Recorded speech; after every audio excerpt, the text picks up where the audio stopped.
জামায়াত নেতা এটিএম আজহারুল ইসলামের মুক্তির প্রতিবাদকে কেন্দ্র করে চট্টগ্রামে গণতান্ত্রিক ছাত্র জোট এবং শাহবাগ বিরোধী মঞ্চের নেতাকর্মীদের মধ্যে সংঘর্ষের ঘটনা ঘটেছে।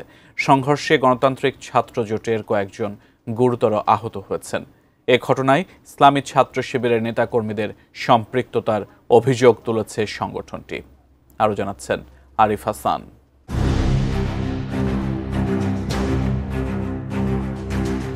মানবতাবিরোধী অপরাধের মামলায় জামায়াত নেতা এটিএম আজহারুল ইসলামকে মৃত্যুদণ্ড থেকে খালাস দিয়েছেন আপিল বিভাগ। দেশের বিচার বিভাগের ইতিহাসে এই প্রথম মানবতাবিরোধী অপরাধের মামলায় মৃত্যুদণ্ডপ্রাপ্ত কোনো আসামি আপিল বিভাগের রায়ে খালাস পেয়েছেন।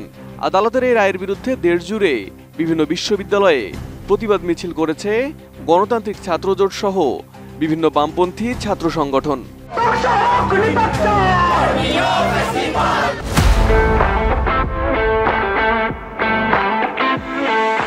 জামায়াত নেতা আজহারুল ইসলামের মুক্তিকে কেন্দ্র করে বুধবার চট্টগ্রামে গণতান্ত্রিক ছাত্র জোটের প্রতিবাদ মিছিলে হামলা করে শাহবাগ বিরোধী মঞ্চের ব্যানারে কয়েকজন নেতাকর্মী।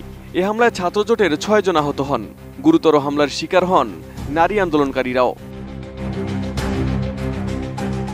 প্রত্যক্ষদর্শীরা জানান, বিকেল 4টার দিকে কর্মসূচি শুরু হওয়ার সঙ্গে সঙ্গে আগে থেকেই প্রেস ক্লাব চত্বরে দাঁড়িয়ে থাকা কিছু ব্যক্তি ছাত্র জোটের নেতাকর্মীদের ওপর হামলা চালায়। চট্টগ্রাম প্রেস ক্লাব চত্বরের এই হামলায় বাংলাদেশ ইসলামী ছাত্র শিবিরকে দায়ী করেছে ছাত্রজোট।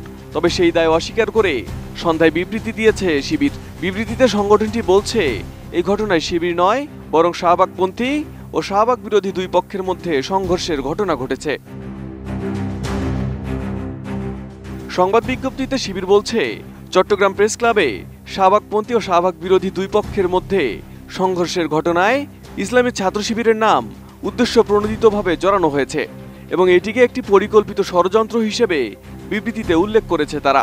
সেই সাথে ঘটনাকে শিবিরের নামে মিথ্যা তথ্য ছড়ানোর অভিযোগ দাবি করে তীব্র নিন্দা ও প্রতিবাদ জানিয়েছে সংগঠনটি এবং কোনো উস্কানিমূলক কর্মকাণ্ডের সঙ্গে ছাত্র শিবির জড়িত না বলে দাবি করা হয় বিজ্ঞপ্তিতে।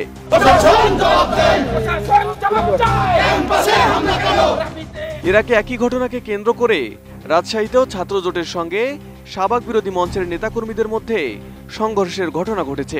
ওই ঘটনাতেও শিবিরের ওপর অভিযোগ তুলেছে ছাত্রজোট।